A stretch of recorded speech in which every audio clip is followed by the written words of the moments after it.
Thank you, JB. John, last year some of the teams were complaining that by always playing at home on Thanksgiving, Dallas and Detroit have an unfair advantage. You think that's true?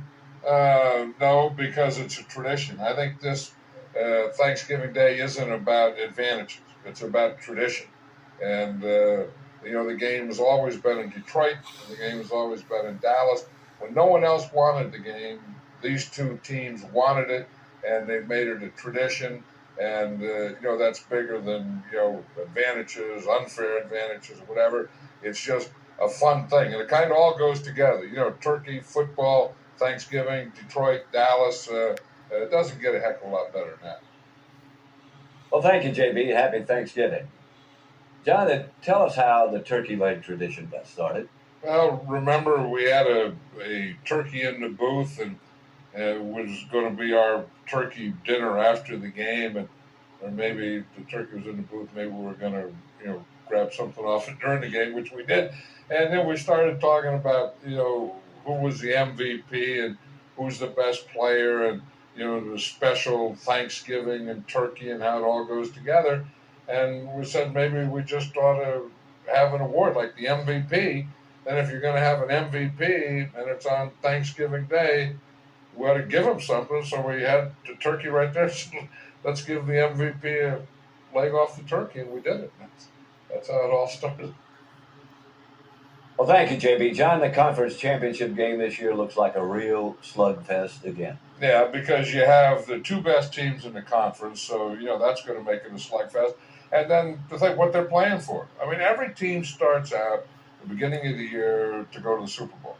Now, the team that wins this game is going to play in the Super Bowl. The team that loses, their season's over. So I'll tell you that. That'll make for a slugfest. Well, thank you, JB. John, sometimes it seems like the crowd is more pumped up at the conference championship game than they are at the Super Bowl. Yeah, because the real fans are at the conference championship game. I mean, this is a home game, and so you have the hometown fans, you have the fans that have been there every week. Now, when you get to the Super Bowl, you have what you call a smorgasbord of fans. I mean, fans come from all over. You have corporates, you have bank, but you have the whole thing, and you don't have as many real fans of the teams as you do in the conference championship. Thank you, JB. And John, our visiting team looks pretty pumped up after their wild card win last week. I've always felt that, success breeds success. And that when you win, then you know that you can win. And it also brings confidence. And you can just see that this team from last week's win has a heck of a lot of confidence. Now they're playing on the road, and that's going to be tough. But sometimes, playing that extra game can be a plus because it keeps you sharp and you come into this one confident.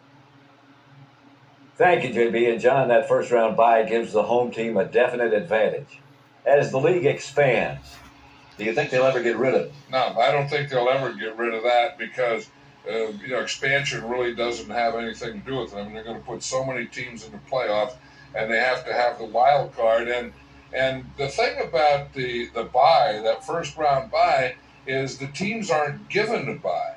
The teams earn the bye by having the best record. And I kind of like that because it adds to the regular season. And, in some sports, regular season doesn't mean much, but in this league it does because if you have the best record during the regular season, then you get a bye, and that is an advantage, but it's an advantage that you earned by being the best team in the regular season.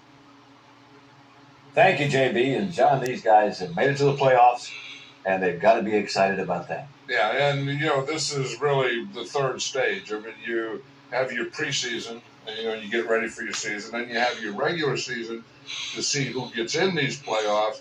And then the playoffs is the third season. And the big thing about the playoffs, I think, that makes everything so excited is the finality of it.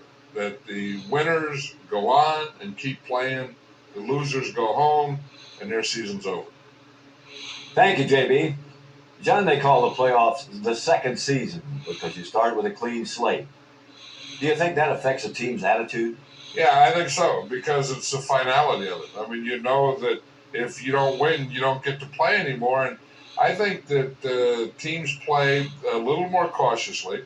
I think coaches are a little more conservative, and officials don't call as many penalties, if you notice that, again, because it means so much. I mean, there's no time where you can say, well, if we don't do well today, we'll get them next week.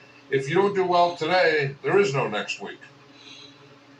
Well, thank you, JB. And John, it's nice to be starting another NFL season with you. It's hard to believe that we've been broadcasting together now for 19 years. Yeah, 19 great years, and 19 years that have been a heck of a lot of fun. And, you know, there's a lot of exciting parts of the season, and one of the most exciting is when it begins, because we start here, we don't know who's going to be the best teams, we don't know who's going to be in the playoffs, who's going to be in the championship, who's going to be in the Super Bowl, but it all starts right here now. Thanks, JB. John, it's the start of another great NFL season for us, and I know you always look forward to this day. Yeah, because it's the start of the unknown. You know, we go through the draft and you go through the preseason, and everyone has their picks, and they say, you know, who they think is going to win, who's going to be the best team, who's going to look good. None of the games up until now have counted, but today they start to count, and you can't beat that. Thank you, JB. And John, it's great to be broadcasting another Super Bowl with you. You can sure feel the excitement in this place. Yeah, because it's championship. You know, I think any time that you're playing for the championship of the world, it doesn't get any bigger than that. And this is what it's all about. And it's not about being here. It's not about being in the Super Bowl. It's not about getting to the Super Bowl. It's about winning the Super Bowl. Because after this game, we're going to have one world champion, one Super Bowl champion, and the other team, they're just going to be thrown back in a heap and forgotten. Well, thank you, JB. John, the Super Bowl is turning into a bigger and bigger event every year. Do you think that's a distraction to the teams, or do they just ignore all the attention they get? Well, it shouldn't be a distraction, because when they get to the Super Bowl, they know what they're getting into.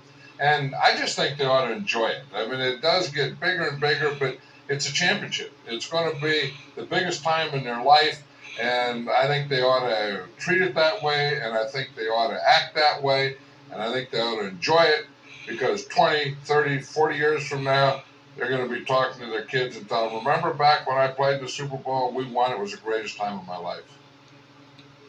Well, thank you, JB. And John, as a coach, is the preparation before the Super Bowl any different from what you do for any other game? Well, you know, you try not to. I mean, every coach says that you try and keep it the same, but you know that the stakes are larger. And I've always had the feeling that you can't do any more than you did. I mean, if you do every week, if you do the most you can and you prepare the best you can and you have all your best stuff, how can you get any better than that? And I would say when someone says, well, it's a Super Bowl, we're going to step up, you say, well, where were you last week? You know, you had to be your best for the conference championship game. You had to be the best for the playoff. You had to be the best in the regular season. And I think every coach tries to keep it the same and just use your best stuff. Mm-hmm. Well, thank you, JB. John, the Pro Bowl is always a lot of fun. But how do you coach a bunch of guys who've never played together as a team before? Well, you just, first of all, you want to have a lot of fun, and you want them to have fun and enjoy it. And the best thing that you have is you have all the great players in the game. So they know how to play, and they all have a great deal of pride, and they want to do well.